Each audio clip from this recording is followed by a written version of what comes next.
Hello दोस्तों, कैसी हो? उम्मीद है एकदम स्वस्थ और मस्त होगी। तो दोस्तों, आज मैं पेंशन की जानकारी लेके आई हूँ कि किस किस को कौन कौन सी पेंशन मिलती है, मिल सकती है और उसके लिए क्या क्या रिक्वायरमेंट होती है, कितने टाइप की पेंशन मिलती है, विकलांग पेंशन किसको मिल सकती है, विधवा, वृद्धा, ये सभी पेंशन और अन्य कई सारी पेंशन, इन सब की डिटेल मैं आपके साथ शेयर करूंगी। आप कौन कौन सी पेंशन बनवा सकते हो, उसके लिए क्या क्या रिक्वायरमेंट है। अगर आप जानने में इंटरेस्टेड हैं तो बने रहिए मेरे साथ। उससे पहले जल्दी से मेरे चैनल को लाइक, सब्सक्राइब एंड शेयर कर दीजिए। आप देखते हैं इसकी डिटेल। पेंशन स्कीम 2024 भारत सरकार द्वारा देश के बुजुर्गों और दिव्यांग नागरिकों के लिए पेंशन योजनाएं चलाई जा रही है। ये अलग अलग बहुत सारी पेंशन योजनाएं हैं। हर स्टेट में अपनी तरह की पेंशन है। कई पेंशन ऐसी हैं जो राज्य सरकार द्वारा चलाई जाती है और कई पेंशन ऐसी हैं जो केंद्र सरकार के द्वारा लाई जाती हैं सुधार और वृद्धि करने के उद्देश्य से, आर्थिक सहायता के लिए। तो इसमें बहुत सारी योजनाएं आती हैं। बुढ़ापा पेंशन हो गई, पेंशन आती है, विकलांग पेंशन हो गई या अन्य संबंधित योजनाओं में की जो पेंशन होती है वो। तो उन सब के बारे में हम जानेंगे स्टेप बाय स्टेप कि कितने तरह की पेंशन होती हैं। हम यहाँ देखेंगे मेनली 5 तरह की पेंशन के बारे में। फर्स्ट, बुढ़ापा पेंशन योजना, दूसरी विकलांग पेंशन योजना, विधवा पेंशन योजना, कर्मचारी पेंशन योजना और राष्ट्रीय पेंशन योजना। हम 5 तरह की योजनाओं के बारे में डिटेल से जानेंगे, क्योंकि एक ही वीडियो में हर तरह की पेंशन के बारे में नहीं जाना जा सकता। हम सिर्फ आज इन 5 तरह की पेंशन के बारे में जानेंगे कि कौन कौन इनको बनवा सकता है और कौन कौन इसका फायदा उठा सकता है।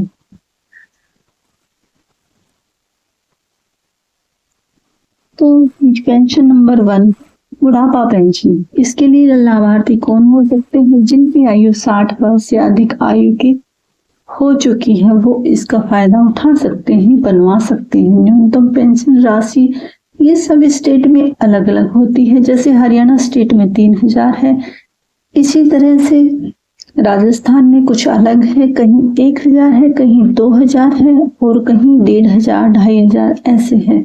हर स्टेट की इसकी अलग अलग पेंशन होती है। पेंशन राशि निर्धारित की गई है राज्य सरकार के द्वारा। ये किसको दी जाती है? ये गरीबी रेखा से नीचे रहने वाले सभी व्यक्तियों के लिए होती है, तभी बनवा सकते हैं।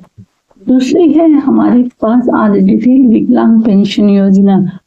जो भी भाई दिव्यांग हैं ये उनके लिए होती है, जिसमें 600 से लेकर 1000 रुपए की न्यूनतम पेंशन राशि दी जाती है। ये न्यूनतम है दोस्तों, हर स्टेट में अलग अलग है इनकी राशि और ये उनको दी जाती है जो 40% इससे अधिक विकलांग हैं। तो जो भी अगर आपके आसपास हो या अपने परिवार में हो जो 40% से अधिक विकलांग है वो ये पेंशन बनवा सकते हैं। तीसरी आज हम डिटेल से जानेंगे विधवा पेंशन योजना। जो भी विधवाएं हैं वो इसका फायदा उठा सकती हैं। इसमें 500 रुपए से लेकर 2000 रुपए दिए जाते हैं न्यूनतम और अधिकतम। हर स्टेट में इसकी राशि अलग अलग है। ये गरीबी रेखा से नीचे रहने वाली बहनों के लिए है। चौथी योजना है हमारी EPF पेंशन योजना। ये निजी क्षेत्र के कर्मचारियों को दी जाती है। इसमें न्यूनतम पेंशन राशि 1000 रुपए रखी गई है। EPF सदस्य होना चाहिए, इसकी पात्रता है। 5वीं टाइप है राष्ट्रीय पेंशन योजना। ये सभी नागरिकों के लिए है। इसके लाभार्थी हर कोई हो सकता है। इसमें न्यूनतम पेंशन राशि अंशदान के आधार पर निर्धारित की जाती है कि आप हर महीने इसके लिए कितना अंशदान करते हैं और उसके आधार पे आपको लास्ट में राष्ट्रीय पेंशन योजना के तहत इकट्ठी राशि दी जाती है। इस के लिए 18 वर्ष से 65 वर्ष की आयु होनी चाहिए। कोई भी जो 18 वर्ष से 65 वर्ष के बीच में है वो इस योजना का हिस्सा बन सकते हैं। तो सबसे पहले हम थोड़ी सी डिटेल देखेंगे बुढ़ापा पेंशन की। बुढ़ापा पेंशन के लिए 60 वर्ष से अधिक आयु तो नागरिक होना चाहिए। लाभार्थी गरीबी रेखा से नीचे रहने वाला व्यक्ति होना चाहिए और इसमें 1000 से 2000 रुपये प्रति माह न्यूनतम राशि दी जाती है। आवेदन प्रक्रिया, अगर आप आवेदन करना चाहते हैं तो स्थानीय पंचायत या नगर निगम कार्यालय में इसके लिए आप आवेदन कर सकते हैं। आवश्यक डॉक्यूमेंट्स: आयु प्रमाण पत्र, आधार कार्ड, बैंक खाता विवरण और गरीबी रेखा से नीचे होने का प्रमाण, ये लगाने पड़ेंगे डॉक्यूमेंट्स आपको। इस तरीके से आप स्थानीय पंचायत में जाके आवेदन कर सकते हैं इन डॉक्यूमेंट के साथ। यह योजना वृद्ध नागरिकों को आर्थिक सहायता देने के लिए और उनके जीवन स्तर को ऊपर उठाने के लिए मदद करती है। तो ये थी इसकी डिटेल। अगर आपके आसपास या आपके परिवार में है कोई 60 वर्ष से ऊपर का तो वो इसके लिए अप्लाई कर सकते हैं। दूसरी है विकलांग पेंशन योजना। इसमें सामाजिक सुरक्षा प्रदान करने के लिए योजना लाई गई है जिसमें लाभार्थी 40% या इससे अधिक विकलांग होना चाहिए।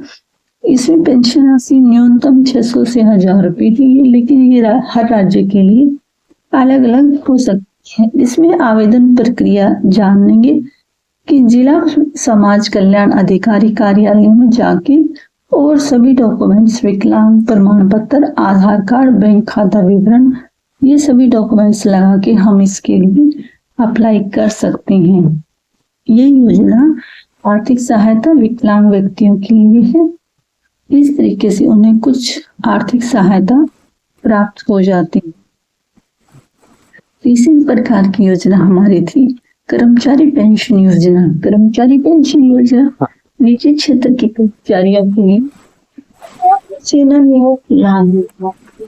इसकी विशेषता है कि लाभार्थी ईपीएफ में योगदान देने वाले निजी क्षेत्र के कर्मचारी आते हैं, जिसमें न्यूनतम पेंशन 1000 रुपये प्रति माह है और अधिकतम हर स्टेट की अलग अलग है। योगदान जो होता है कर्मचारी के वेतन का 8.33% नियोक्ता द्वारा जमा किया जाता है। उसके आधार पे उसके रुपए इकट्ठे होते जाते हैं और सेवानिवृत्ति पर उसको ये प्रदान किए जाते हैं। सेवानिवृत्ति की आयु होती है 58 वर्ष। न्यूनतम 10 वर्ष की सेवा इसमें आवश्यक होती है, वहीं इसके लिए अप्लाई कर सकता है। हाल ही में ईपीएफ पेंशन को बढ़ाने की मांग की गई है। कुछ संगठनों ने न्यूनतम पेंशन को 9000 रुपए तक बढ़ाने का प्रस्ताव रखा है। तो चौथे प्रकार की हम राष्ट्रीय पेंशन योजना के बारे में देख लेते हैं, एनपीएस के बारे में। यह एक स्वैच्छिक परिभाषित योगदान आधारित पेंशन योजना है। इसकी विशेषता जरूर जान लेते हैं हम कि ये किसके लिए है। तो ये 18 वर्ष से 65 वर्ष की आयु के सभी नागरिकों के लिए है और इसमें व्यक्तिगत खाते में नियमित योगदान देना होता है। निवेश विकल्प भी दिए गए हैं इसमें कि आप किस किस में निवेश कर सकते हैं। आप इक्विटी में करना चाहें तो इक्विटी में कर सकते हैं, कॉर्पोरेट ब्रांड्स में करना चाहें तो उसमें कर सकते हैं और सरकारी प्रतिभूतियों में भी आप निवेश कर सकते हैं। कर लाभ मिलता है आपको इन सब निवेश करने से। एनपीएस एक लचीली योजना है जो लोगों को अपनी सेवानिवृत्ति के लिए बचत करने में आपको मदद करती है कि आप बचत कीजिए ताकि आपका सेवानिवृत्ति के समय कुछ आर्थिक सहायता इकट्ठी हो। उसके पेंशन वृद्धि के प्रस्ताव भी आए हैं। हाल ही में विभिन्न संगठनों और पेंशनर्स एसोसिएशन ने पेंशन राशि बढ़ाने की मांग की है। इसमें कई प्रस्ताव आए हैं जैसे ईपीएफ पेंशन को 1000 रुपए से 9000 करने का प्रस्ताव आया है। बुढ़ापा पेंशन को 3000 तक बढ़ाने का प्रस्ताव आया है। हर स्टेट में कम से कम 3000 रखी जाए और ये हर स्टेट की अपनी अपनी अलग अलग होती है। विकलांग पेंशन को भी 3000 करने का सुझाव दिया गया है, जो आज 600 से 1000 रुपए न्यूनतम है और अब सुझाव 3000 न्यूनतम करने का है। सरकार इन प्रस्तावों पर विचार कर रही है, लेकिन अभी तक इसकी कोई घोषणा आधिकारिक नहीं की गई है। इससे फायदे होंगे, जाहिर है आर्थिक सहायता मिलेगी और इससे सामाजिक जो समानता है वो भी बढ़ेगी और जो बुजुर्ग हैं या दिव्यांग हैं उनके जीवन में भी सुधार आएगा, उनकी भी कोई सूद लेगा, परिवारों की आर्थिक बोझ कम भी होगा क्योंकि सरकार उन्हें आर्थिक सहायता देगी इन स्कीम के माध्यम से। जो सुझाव आए हैं जैसे पेंशन राशि में वृद्धि, डिजिटल भुगतान प्रणाली का विस्तार, लाभार्थियों की पहचान के लिए आधार लिंकिंग योजना के बारे में जागरूकता बढ़ाना, भ्रष्टाचार रोकने के लिए कड़ी निगरानी, पेंशन वितरण प्रक्रिया को सरल बनाना, ये इसके लिए सुझाव दिए गए विभिन्न संगठनों के द्वारा। तो अब देखते हैं इसमें क्या निकल के सामने आता है। तो ये थी आज की डिटेल, आपको मैंने 5 तरह के पेंशन के बारे में बताया। तो जो भी इन रिक्वायरमेंट के अंदर है वो वही पेंशन बनवा सकता है, उसके लिए अप्लाई कर सकता है। तो उम्मीद है आपको मेरी दी गई डिटेल पसंद आई होगी। फिर मिलेंगे दोस्तों किसी अन्य जानकारी के साथ। बाय।